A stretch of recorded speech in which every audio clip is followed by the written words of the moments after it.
Greetings. Today we're going to make a comparison between the Majohn A1 and the Pilot Vanishing Point, which the Majohn A1 very heavily resembles, and in fact copies very closely.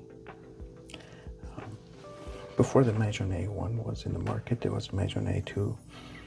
It looked about similar. They make similar one without the clip that has a click here. It was also very similar. The A2 was a little bit slimmer than this one, so then they came up with the A1. The A2 is still available in the market, but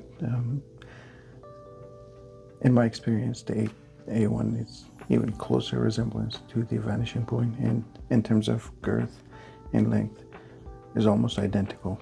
In fact, the nib and feed unit as well as the cartridge fit perfectly between this one and the Vanishing Point. So here I have the A1, and let's compare it to the Pilot Vanishing Point. Right off the bat, we can see that one of these is copying the other one very shamelessly. They do say that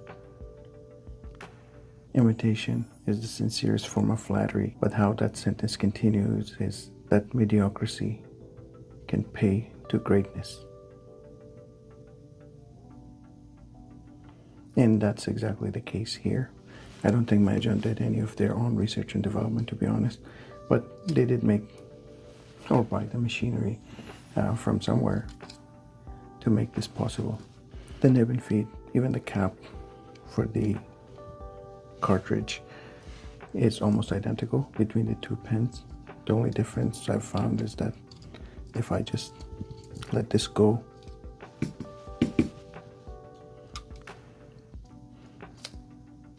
this will not sink all the way in, so you have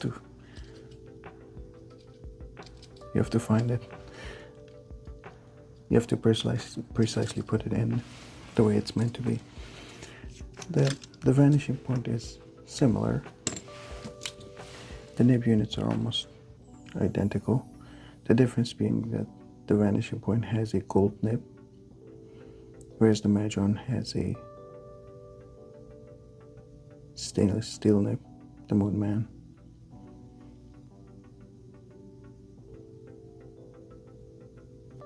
The feeds look almost identical as well. So if I were to take the fine nib of the Pilot and try to fit it into the Majohn,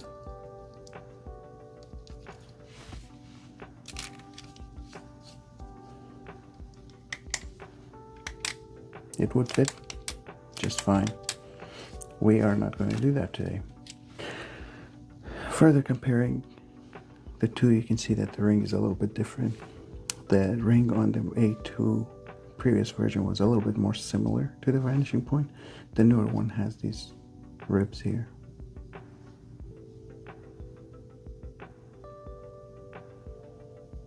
It looks pretty good, I would say. It's not ugly. It's actually distinguishes it from the Vanishing Point somehow. In the matte finish, I'm really a big fan of. The Pilot, this particular Pilot, also has a matte finish on the clip, which is very nice. I've actually have the blue version of this with the stainless steel clip. It scratches out very easily, and it's kind of ugly after a while. I know that you use it and it's your pen, so you don't mind it, but it's kind of unsightly. With the matte black, I've had this for about a year, and I used it off and on, and I don't see any scratches either on the body or on the clip in this black section. So very nicely done. I've also used this MoonMan for about maybe a month. Of course, they make the MoonMan A1 in multiple different colors and material. They make a fish scale one. They make this ribbon one, the black one. I believe they make other colors as well, some oranges. These are my favorite ones that I got. The nib selection is limited. I think they only come in extra fine. They may come in fine, I'm not sure. I didn't look for them. The extra fine nib on the MoonMan is my favorite actually. So the next thing we're going to do is do a writing sample comparison. I on purpose filled this ink with platinum carbon black to see how it handles the permanent ink. It should be easy to clean.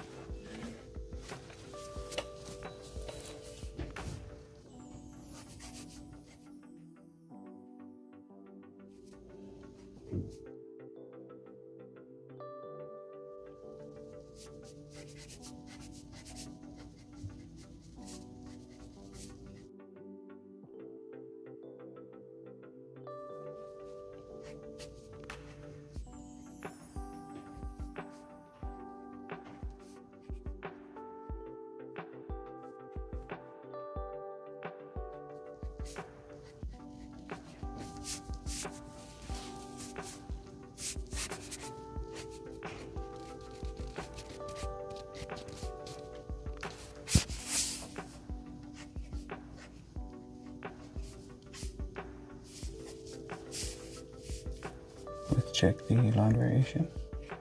There's just about 0 line variation on this. Wetness of platinum carbon black. Platinum is a moderately wet ink.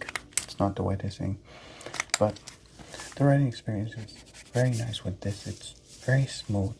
I never felt a tooth getting caught against the paper. I don't feel any scratchiness, and this to me is as smooth as any other extra fine nib or fine nib that I've used. For example, the extra fine nib from Jinhao 9019.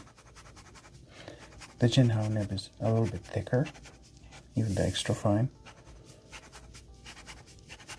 This one has the Diamine Matador ink in it, which is a wetter ink.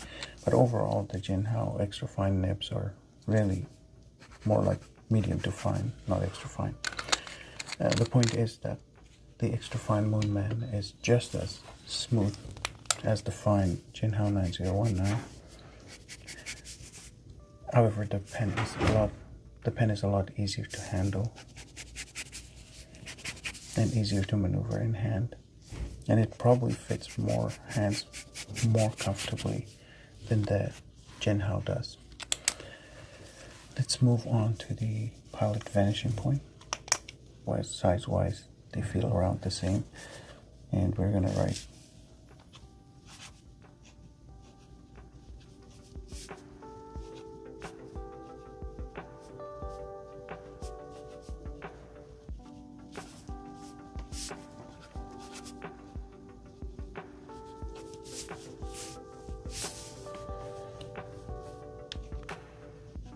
my base. Fine. I think it's a 14 karat gold nib.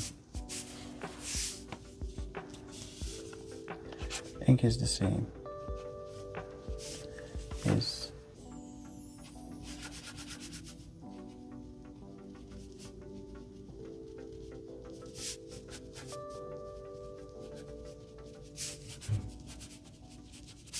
carbon black.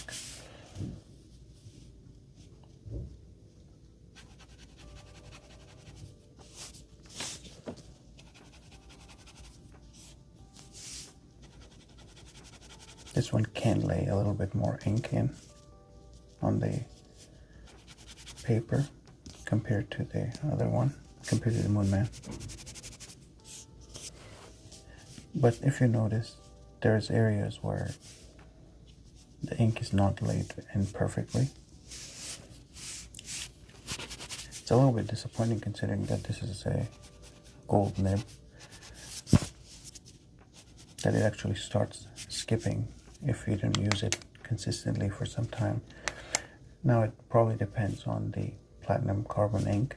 So it writes very nice. Once it gets going, it does not really skip unless you don't put the pen on paper consistently. The beef I have with the Vanishing Point is the 14 karat gold nib on this is a little bit soft and bouncy, and I have a heavier hand than most people, and every time I do a downstroke, it scratches. And it's not the sailor pencil like feedback that we're talking about. It's actually like feels scratchy if I put a little bit of pressure, if I do my usual casual writing. This is quite unpleasant. I'm sure that this can be adjusted. I looked at it under the loupe. It doesn't seem like it's misaligned, so I may have to smoothen this out, but I have bad memories from smoothing out the vanishing point nibs, because the tipping wears out very, very quickly, and then you pretty much lose the nib.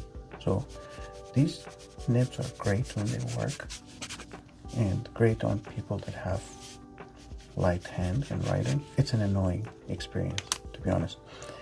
I've had the medium nib of the Pilot Vanishing Point that for years hard started with me with Parker Quink, the black ink, and it wasn't until last year when I actually really went after it and did a lot of work on it that finally started working. But at that point I'd grounded it a little bit, and it was more of a broad than a medium at that point. So these can be quite finicky, the Vanishing Point nibs. It's not every pen though. Of course, if you ask other users, they have great experience with the Vanishing Point, and these are amazing writers. To me, however, like I mentioned earlier, with a heavier hand, this is just not a good experience to write with. The MoonMan, on the other hand, has a very stiff, extra fine nib, and it writes the same. There's no line variation, there's no particular scratchiness, up or down, each direction. It gives you the same kind of mild feedback. So if you ask me, my experience with these two pens, the MoonMan is a better writer in my hands. However, if you write with the Vanishing Point with a lighter hand, you will realize that it is actually softer to write with. It's probably more pleasant for people that have a lighter hand in writing and whose pen does not scratch the paper. I need to take this with me to the next pen show and see if somebody can do something about it. I have worked on pens a lot. I don't see any misalignment on this nib, and I just can't figure out. I think that what happens is when I put pressure, the one time gets out of the way, the other one scratches the paper. And if I don't put any pressure, it writes better. But that's not me. I don't write like that. So there you go. That's my comparison and my experience about these pens. Which one of these pens do I recommend? I say that if you are on a budget, say you're a student, I think that the MoonMan is just a formidable replacement for the Pilot Vanishing Point. If you want the Pilot Vanishing Point nib, it can be purchased from various stores for as low as $75, and a gold nib can be placed into the MoonMan for cheaper than you can buy a Vanishing Point. There are of course ethical problems with copying the Vanishing Point so precisely, but that is not the topic of my discussion. Purely from a writing standpoint, in a writer standpoint, I say that the Pilot Vanishing Point offers no superiority over the MoonMan in terms of writing experience in my hand and from my experience. Others may of course disagree and have their own opinions, and I'm very interested to hear those viewpoints. So there you go. I hope that this helps one or two people make the right decision on which one of these pens to buy. Notice that I do not discourage anyone from getting a Vanishing Point. Many people I know have had marvelous experience with the Vanishing Point. It's an amazing pen, amazing writer with a very good history behind it. But I do appreciate the legacy behind the Pilot Vanishing Point, the capless and the decimal. Nonetheless, I recommend the MoonMan as a formidable replacement for the Vanishing Point. I hope this helps one or two people make the right decision on which one of these pens to get, and I look forward to hearing about other writers' experiences. Have a great day. Goodbye.